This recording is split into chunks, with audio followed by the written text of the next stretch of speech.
a young girl set out to run an errand for her mother.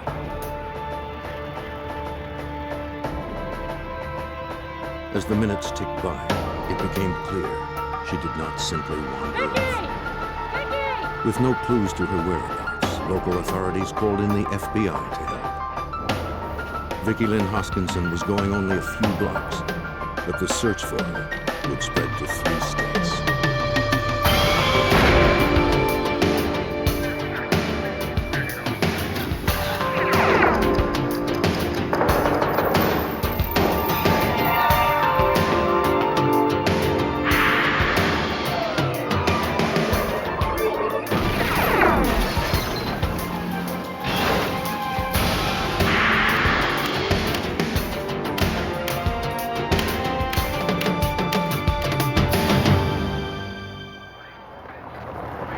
Every parent faces the question, when is a child old enough to leave the house alone?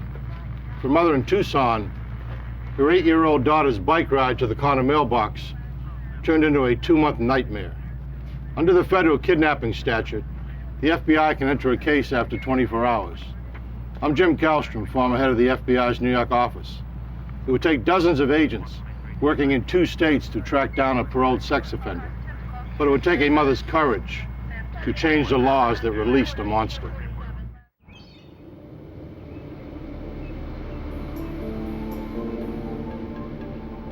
Monday, September 17th, 1984. At around 3 in the afternoon in Flowing Wells, Arizona, outside Tucson, 8-year-old Vicki Lynne Hoskinson, just home from school, was helping her mom send a belated birthday card to her aunt. Because her big sister was staying late at school for track practice, Vicki asked her mom if she could mail the card by herself. The mailbox was little more than 2 blocks away. After telling her daughter to be back before 3:30, Debbie Carlson gave her consent to her elated youngest daughter. According to Mrs. Carlson, the trip to the mailbox and back would take less than 10 minutes. I sent Vicki by herself, which was the first time I'd ever sent any one of my children by themselves to run an errand. We always used the buddy system. Little Vicki Lynne Hoskinson was on her first big solo adventure. According to her mother, she beamed with pride over the responsibility she had been given. She promised to come right home after mailing the card.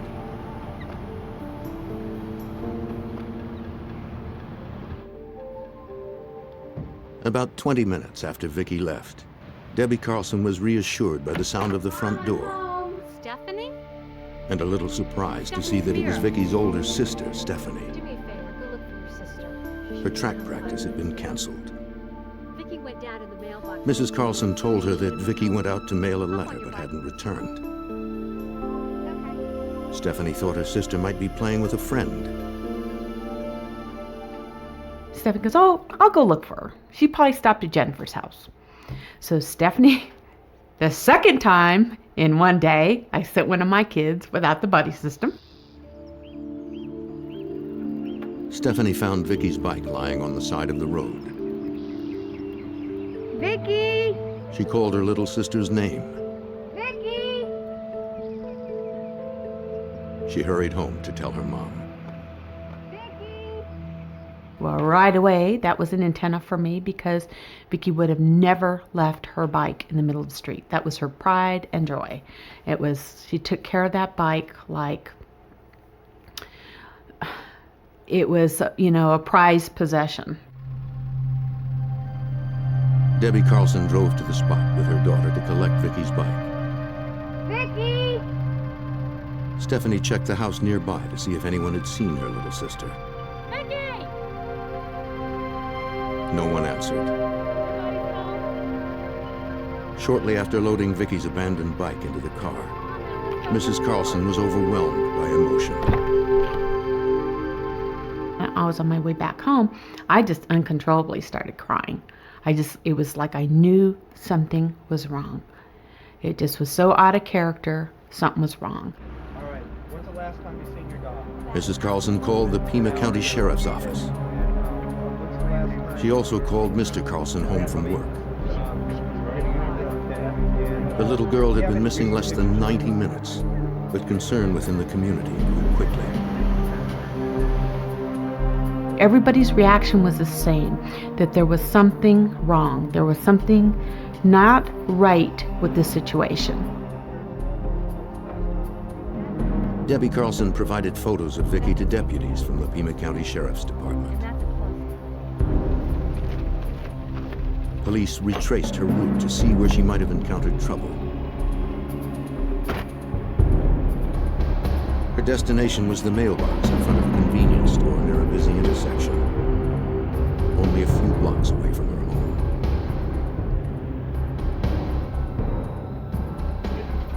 Yes, sir. How you doing? Okay, Tom Kernan. A deputy asked the manager if he'd seen the Have you 8-year-old. seen this girl? Have you seen her? Do you recognize her? The manager recognized her from previous visits, but hadn't seen her that day. Have you seen her in the last, say, hour or 2 hours? Deputies also canvassed the surrounding neighborhood. They checked first at her best friend's house. Mrs. Spencer said that neither she nor her daughter had seen Vicki that day.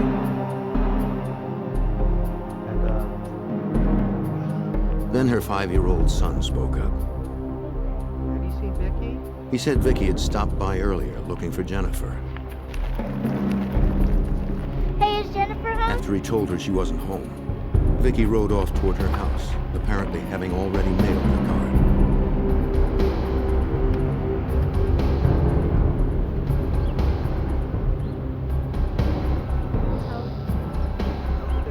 Did you see her by the bike path? As the little boy finished his story, 2 older boys approached the deputy. They said they'd also seen Vicki riding away from the convenience store. Just minutes before they rode past her, they saw a small black car with California plates. It was moving so slowly they passed it on their bikes.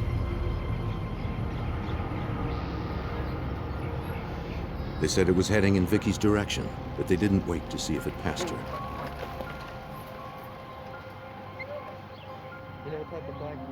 And they never noticed the driver.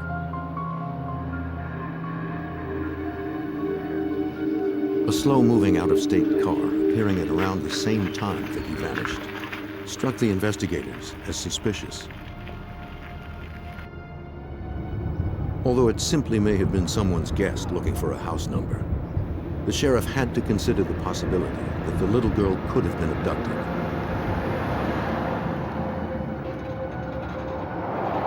Authorities take a case like this very seriously. They've learned to expect and brace for the worst.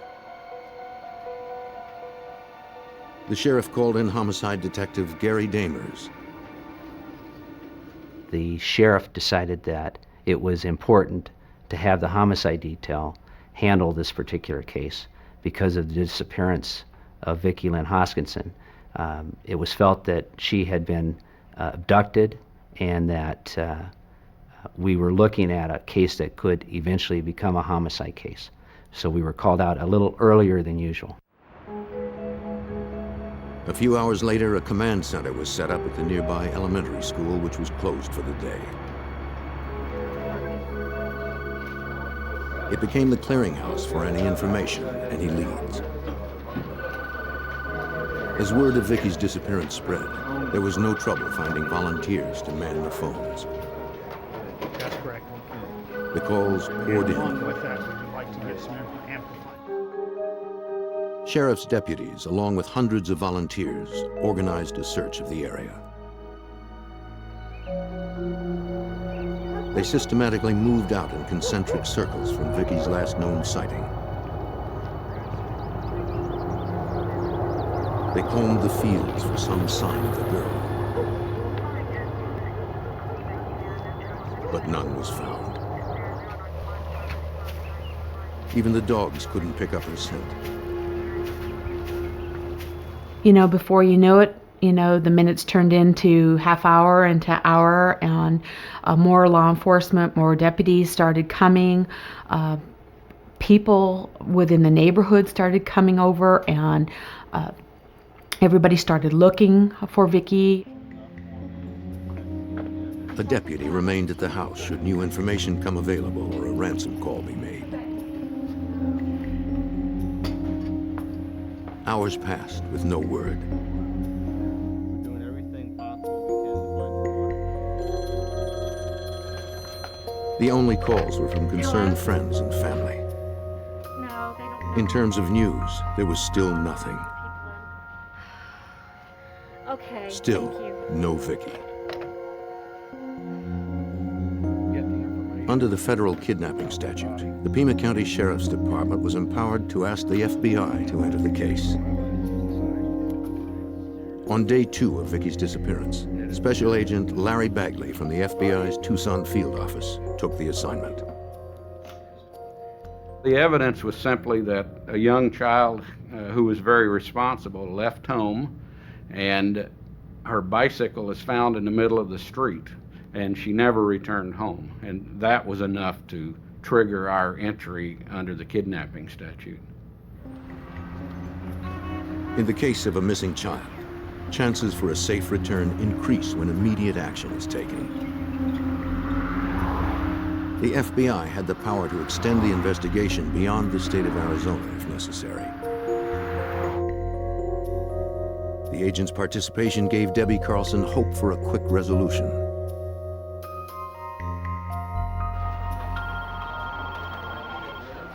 A few blocks away at the command center in the elementary school, deputies and volunteers continued to work the phones. By now, it seemed that all of Tucson knew about the disappearance of the 4-foot-tall, 60-pound girl with auburn hair. And it seemed like everyone was calling. Okay. Thank you. Some were pranksters, some merely misinformed. Okay. All had to be answered, filtered, and processed.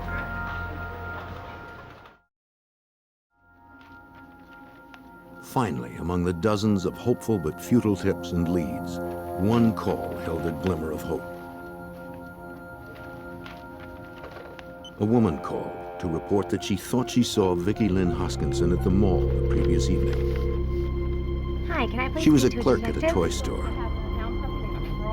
No, I She want told this authorities one. that a woman in a Sure. wide-brimmed hat came in with an upset little girl who looked like Vicki Lynne to her. Gonna get the bunny?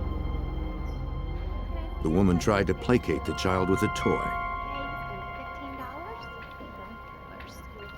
She paid cash for the purchase, pulling it out of an envelope. The clerk also noticed that she carried a shopping bag from another store in the mall. I don't want to eat. After paying, the two left, arguing over what to have for dinner.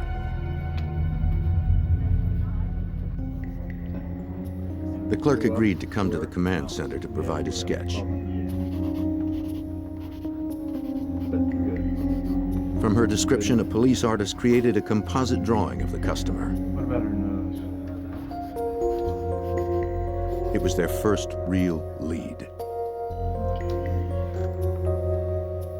From the way the woman was described treating the girl, investigators believe she may have lost a child and was trying We'll get desperately copies to of it. replace it with Thank you someone very much. else's. While it was reassuring to think that Vicki was being cared for by her abductor, the theory had some nagging inconsistencies for Agent Bagley. It was pretty unlikely to me that someone would have taken Vicki Lynne and then taken her to a public place and to be seen with her. That and the fact that Debbie said that Vicki Lynne would never knowingly accompany a stranger in public and not try to get away.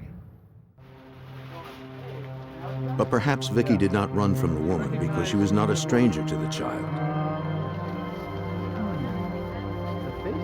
Investigators returned to Vicki's neighborhood, hoping that someone would recognize the sketch and provide a name. Give me a call. I sure will. They found no one who could. Sure will. Yeah, thank you. You guys have a good day. A number of leads that identified, or people believe they identified this woman, were telephoned into the command post And each one of those leads were followed up by an investigator or a detective. Ma'am?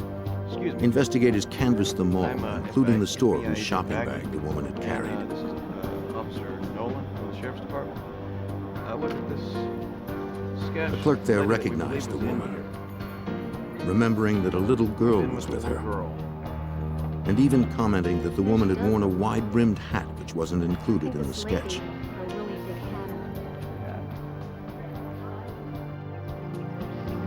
As new witnesses came forward, all of Tucson held its breath with the hope that Vicki Lynne Hoskinson would be found alive.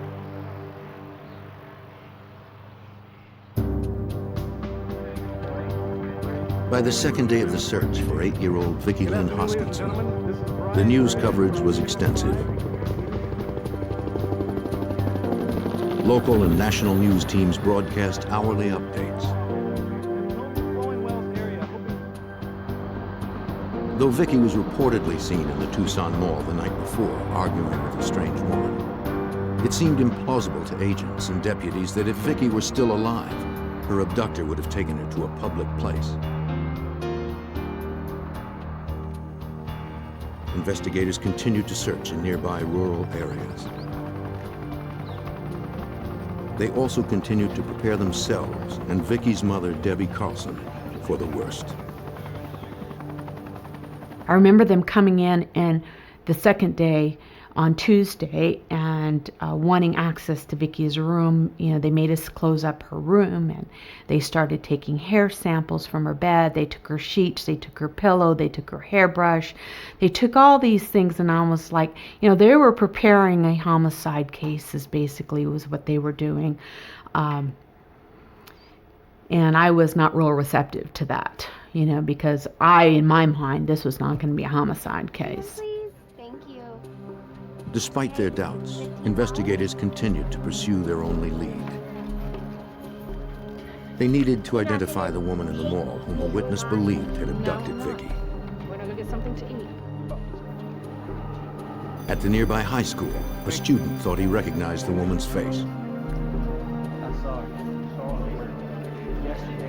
He said he saw the woman with the little girl in a dark-colored car the previous afternoon. He recalled the car was a black Monte Carlo. A little girl who resembled Vicki was looking out of the window. He believed that the woman driving was the same one depicted in the sketch.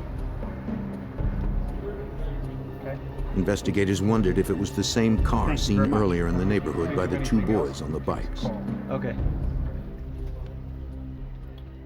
The Monte Carlo that was seen was a lead for us because it sounded like it had a great deal of potential, but there wasn't much we could do with it. We did look for Monte Carlos and had got no hits with that. At the command center, witnesses of all ages were coming forward. A mother came in with her 3-year-old. Couldn't have been more. She helped her son describe to investigators what he had seen the day before. They lived across the street from where Vicki Lynne's bike was found. Earlier that afternoon, she told the detective her son was playing in the front yard. While she went into the house for just a moment, the boy said he saw a little girl on a pink bike being knocked down by what he called a black race car. He said a big girl with long hair got out of the car and helped the little girl in. Then they drove off. This little boy had apparently witnessed the abduction of Vicki Lynne Hoskinson. His portrayal of events rekindled suspicions that Vicki may have been abducted by the woman from the mall. But he was too young to give any more useful details. And his mother hadn't seen or heard anything.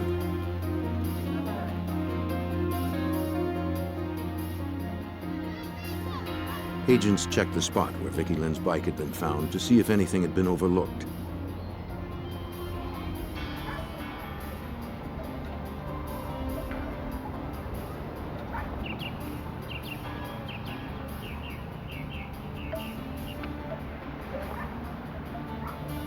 Agent Bagley made a crucial find. Something that hadn't been reported earlier. There was a fresh gouge on the post about 16 or 18 inches above the ground, which was not the contact point for a large car. So it looked to me like it was fresh.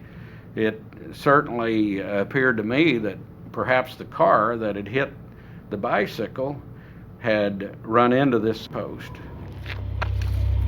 He surmised that the small black car with California plates spotted just yards away could have been the car that struck the post at that height. There's no evidence of The agent asked if any other investigators had received reports of a black out-of-state car in the area. witnesses. I interviewed 2 young fellows. One detective had. Earlier that day, he had taken a statement from Sam Hall, the coach at the elementary school. Hall reported seeing a suspicious vehicle at the schoolyard at about 3 o'clock on September 17th, just 20 minutes before Vicki was last seen in the neighborhood.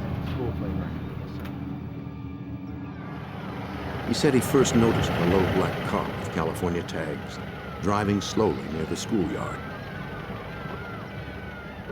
Then he noticed that the driver was watching the children at play.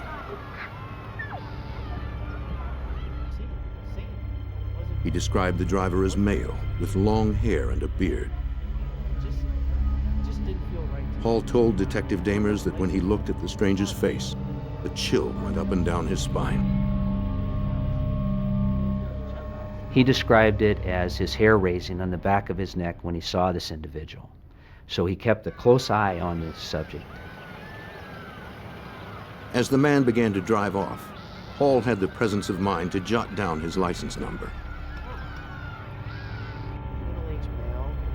The next day, when the gym teacher had heard that Vicki Lynne Hoskinson was missing, he believed that his sighting might be relevant. When we obtained the license number from Sam Hall and heard his story, it got me pretty excited because this was probably the break we were looking for. It would take several hours for the FBI to trace the license number to the car's owner. Investigators were uncertain if there was any connection between the strange woman at the mall and the bearded man in the car. Each investigator in this case was highly charged with emotion because every hour that passes makes the likelihood that Vicki Lynne would be recovered safely, it diminished with every hour. Time conspired against them, and hope for Vicki Lynne's safe return began to falter as day 2 came to a close.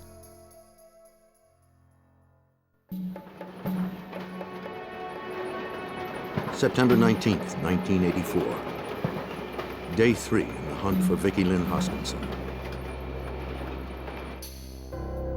While the license plate for the small black car was being traced, investigators continued collecting statements from potential witnesses. Another neighborhood woman came in to describe how her child was almost abducted.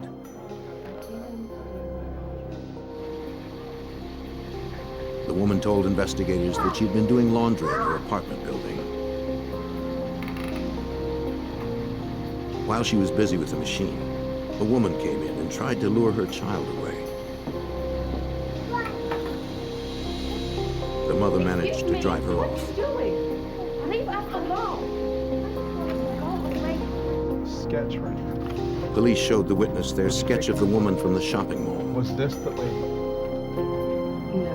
Is that her? The drawing did not look like the woman who grabbed her boy, She was a little but the mother couldn't be sure. That's not. Police canvassed the area and found the woman in question. She was a fixture in the neighborhood, eccentric but ultimately harmless. Have you ever seen his child? She was released. Another one of 200 or so dead ends that investigators pursued. Good evening. Each one meant dashed hopes. Late that afternoon, Mrs. Carlson held a press conference with her family. She pleaded for Vicki's safe return. By reaching out to millions of people through the evening news, she hoped someone would come forward with information on her young daughter's whereabouts. One minute I had hope they were going to find her, and the next minute I was waiting for them to walk through the door and tell me they found her body. And it was a roller coaster. It's like,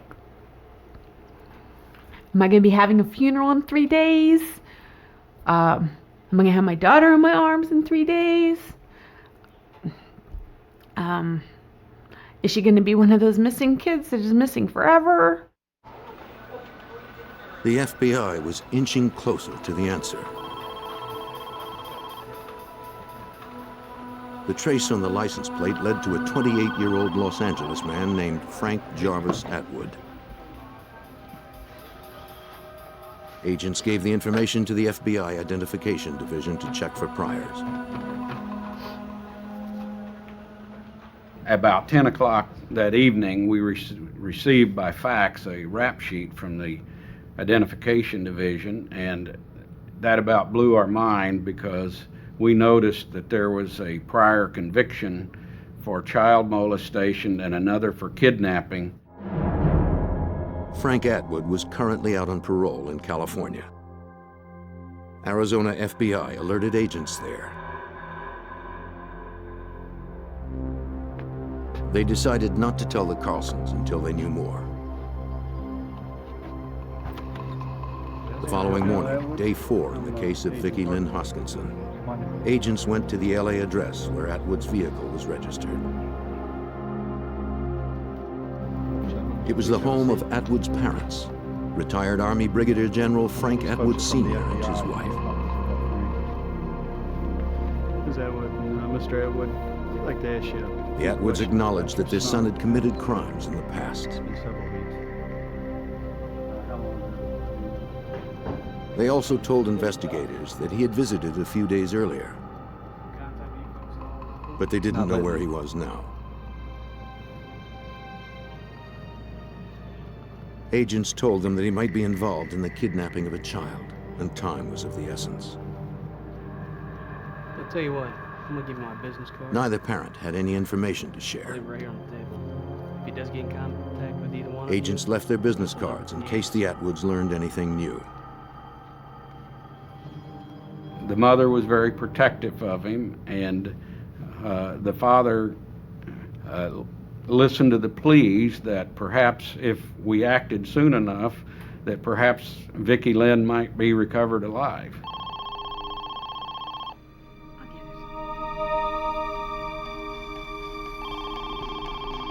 A few hours after the agents left, the Atwoods received a call. Where are you? Mom? It was their son, Frank. He needed their help. Everything's all right. He said his car had broken down in Texas and he needed money wired to him so he could get it fixed. Yeah. His mother took down the address and told him not to worry.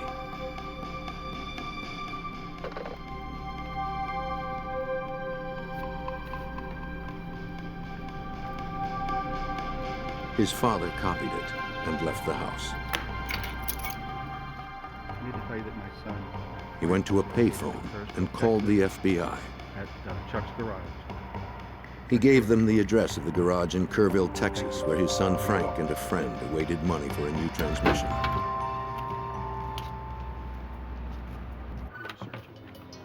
The California office called agents in Arizona, who in turn called agents in Texas with a request to apprehend Frank Atwood.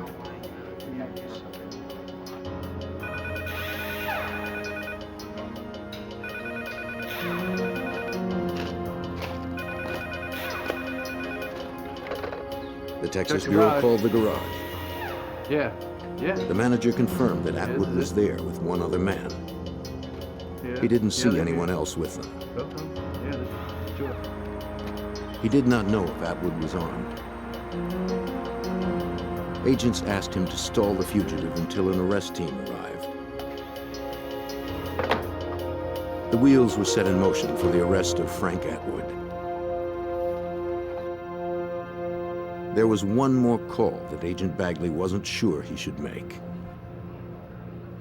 The problem is whether or not to let the parents know that we have a good lead on this. It's breaking extremely fast. We're worried about whether Vicki Lynne is with him in that car, and all sorts of things go through your mind. Ultimately, they decided to inform the Carlsons of this sudden turnabout in the case of their missing daughter. The story was too big to keep under wraps for much longer. They came over before the arrest was made, and they briefed us that they were about to make an arrest in another state. And it was going to be on the TV, and basically they briefed us on the situation, who they were going to be arresting. There was no signs of Vicki. They had him under surveillance. Without any idea about where the little girl might be, or even if she were still alive, federal agents moved in to arrest Frank Atwood for kidnapping. Stay out here, sir. Sure.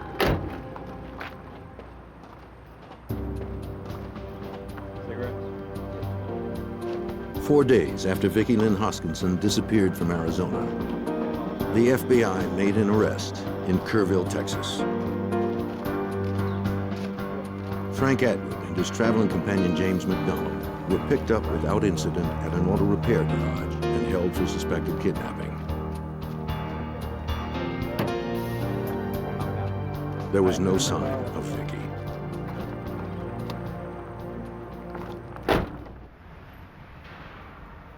Gary Damers of the Tucson Sheriff's Department headed to Texas to interrogate him. He told us that he would speak to us about certain things, and there are certain things that he would not speak to us about. Some of the information that he provided was that he, in fact, was in the Tucson area. On Romero Street. Atwood's history of child molesting and kidnapping made him a likely suspect in the case. Here's the city. Atwood admitted to being in Vicki's neighborhood on Monday, September 17th, the day she disappeared. He said he'd been staying in a nearby park. At about 3 o'clock, he left to buy drugs and returned to the park 2 hours later, around 5 p.m. He wouldn't account for his whereabouts during those 2 lost hours. He claimed he was not responsible for Vicki's disappearance. James McDonald corroborated Atwood's story. On the day in question, he told investigators that he and Atwood had had an argument in the park at about 3 o'clock. Just after that, Atwood left in his car for about 2 hours. McDonald said that when Atwood returned around 5 o'clock, he had blood on his hands and clothing. Atwood told him he'd gotten into a fight with a drug dealer and stabbed him. Get anything off him? McDonald also gave authorities the names of other people in Tucson that he and Atwood hung around with. Most were transients. Officially, focus shifted away from the mysterious woman at the mall and centered on Atwood. But Debbie Carlson didn't want to entirely give up on the mall lady theory. At first, I really wanted to stick to that theory, that it was probably a woman possibly who'd lost a child, was trying to replace the child. And I think that's what kept me going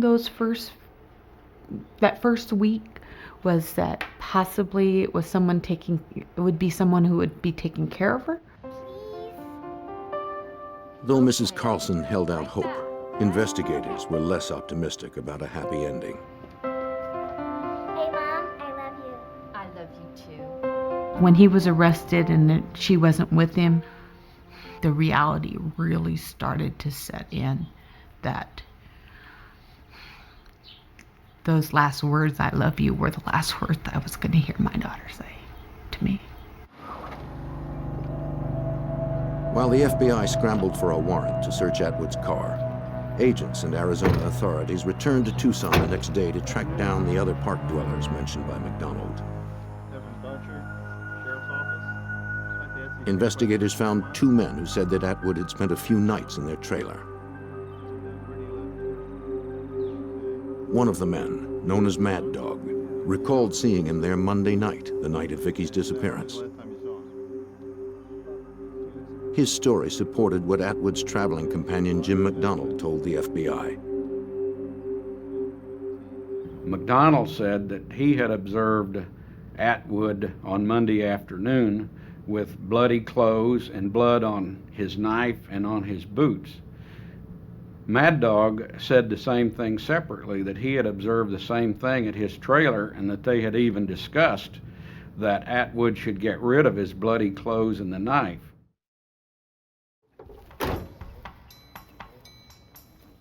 Agents presented a warrant and searched the trailer for any evidence that might suggest kidnapping or murder.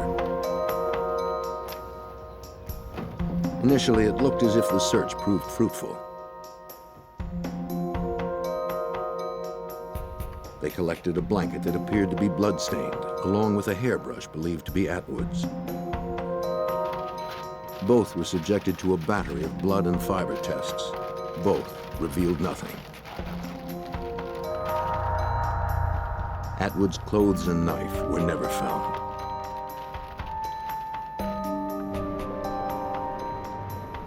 The search continued, both for evidence against Atwood and for some trace of the victim.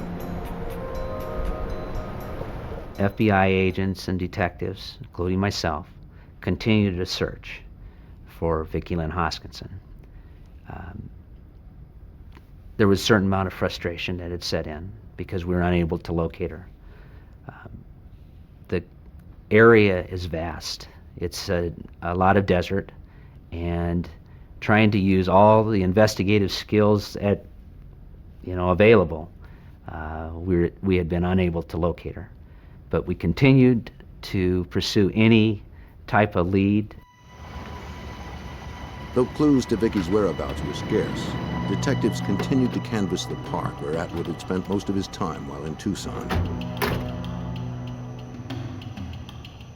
Agents found a couple who knew Frank Atwood. They also claimed to have seen the suspect in blood-stained clothes the day Vicki disappeared. Like the others, Atwood told them that he had stabbed a double-crossing drug dealer. While that was certainly possible, the timing of the knifing, exactly at the time of Vicki's disappearance, seemed to stretch coincidence. Though investigators now had corroborating stories that suggested Atwood's guilt, they still had no physical evidence and no body.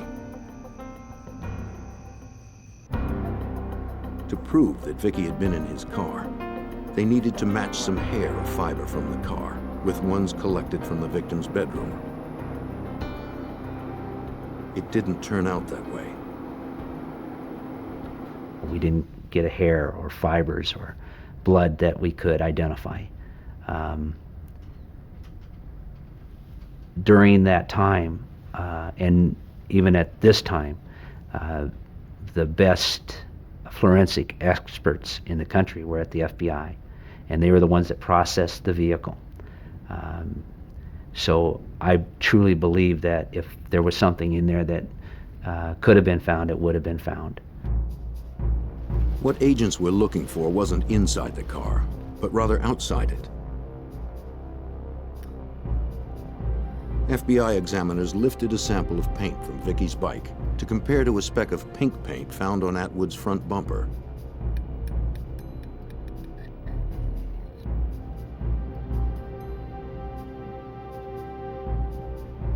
The paint speck, just a few millimeters wide, was tested at the FBI's Materials Analysis Unit.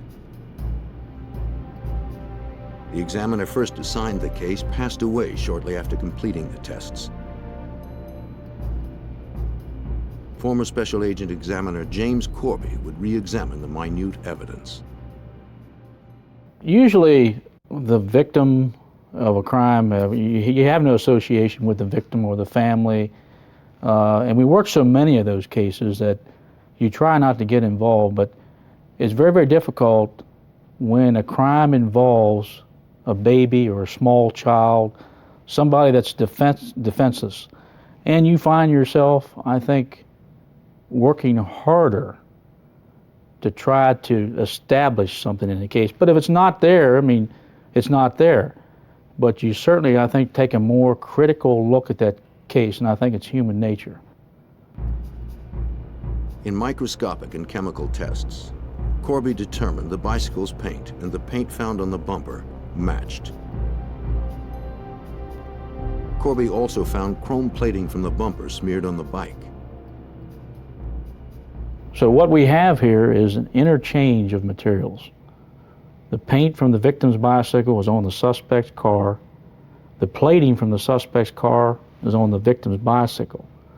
And this interchange of materials establishes contact between the bicycle and the suspect's vehicle. It was good, but without a body, it would not be enough to charge Frank Atwood Jr. with the murder of Vicki Lynne Hoskinson. Authorities braced themselves for a difficult case with few witnesses, few visible clues, and no body. The case against Atwood could easily slip through any one of those cracks.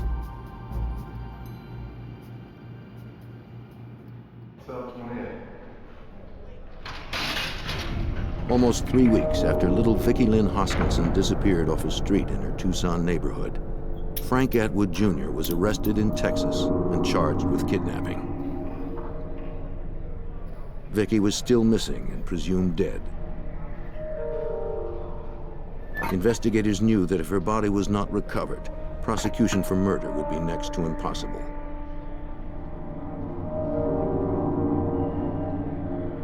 The Tucson community, living this nightmare day by day, soon learned that Atwood had slipped through the cracks before. Atwood was currently on parole after serving 3 years of a 5-year sentence after a child molestation charge involving a 7-year-old boy was plea bargained down to abduction. The enraged citizens of Tucson marched in the streets behind Vicki's family to protest lenient laws against convicted child molesters. Most wore yellow ribbons to show their faith in Vicki's safe return. Atwood fought extradition from Texas to Arizona. With no evidence that Vicki had been taken across state lines, the FBI dropped its federal charges against Frank Atwood. But state charges of kidnapping still held. In November, more than a month since Vicki's disappearance, Atwood returned to Arizona under heavy guard to stand trial for kidnapping. Bail was denied. And I remember the day that they says, oh, you know, it will take probably at least 6 months. And I'm thinking, 6 months? Get out of here. You're crazy. Little did we know it was going to take almost 3 years. On December 3rd, 1984, a clean-shaven Frank Jarvis Atwood Jr. pled not guilty at his arraignment. Due to publicity, the judge ordered Atwood's trial to be moved from Tucson to Phoenix. Jury selection would prove long and arduous, taking almost 6 weeks. But the case continued to unfold. On April 12, 1985, a woman walking her dog just off the main road found a small human skull in the desert northwest of Tucson. We immediately cordoned off the area. The FBI was called in to assist. We systematically worked the area. What had happened was that the body had been scattered. The animals had actually gotten to it and had moved a number of parts around, and we just took our time. I think we were out there for 5 days, collecting everything that we could possibly get out of that area.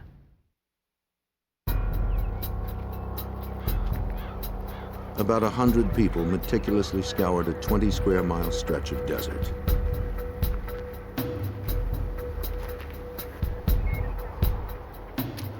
Investigators photographed the entire area to record the condition of the location. Forensic technicians marked areas where evidence was to be collected.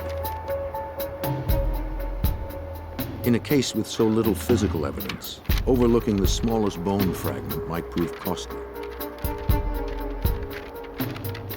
12 hours a day for 5 days, authorities recovered and recorded bone fragments, their location, and their condition.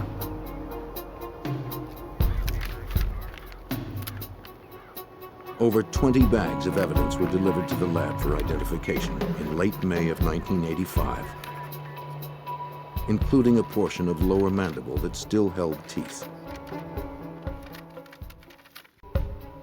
A witness came forward who testified to seeing Atwood arrive in the area with a child, then leave alone. The coroner found that weathering on the bones was consistent with 8 months' exposure to the elements. Dental records proved these were the remains of Vicki Lynne Hoskinson. You know, they found the lower mandible and a gopher hole. 1 year later, one of the search and rescue people that searched for her remains had taken a bouquet of flowers and put it in that gopher hole where she found the lower mandible. Vicki Lynne affected a lot of people. These are people who never knew her as the vibrant tomboy little girl that we had. And I don't think anyone who lived here during that time will ever forget how this community came together because of her. Vicki's family laid her to rest on May 30th, 1985.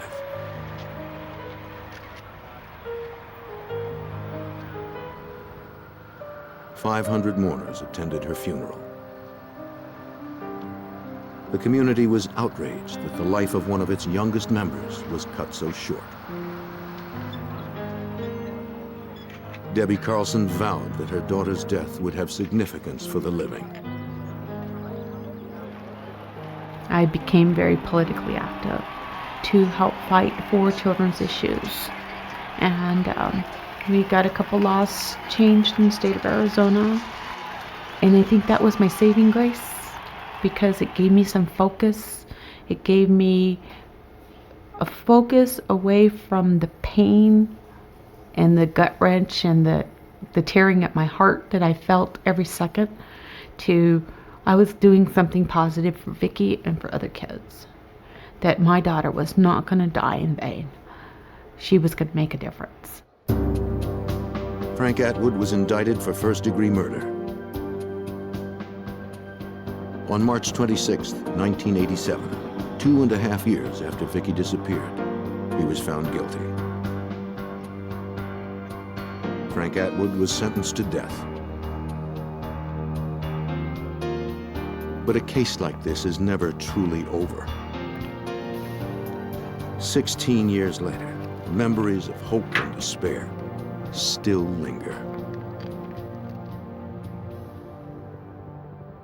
I'll never forget the sound of a helicopter. To this day, when I hear a helicopter, I remember those days. I remember the smell of the air, the time of the year, and the noise of a helicopter.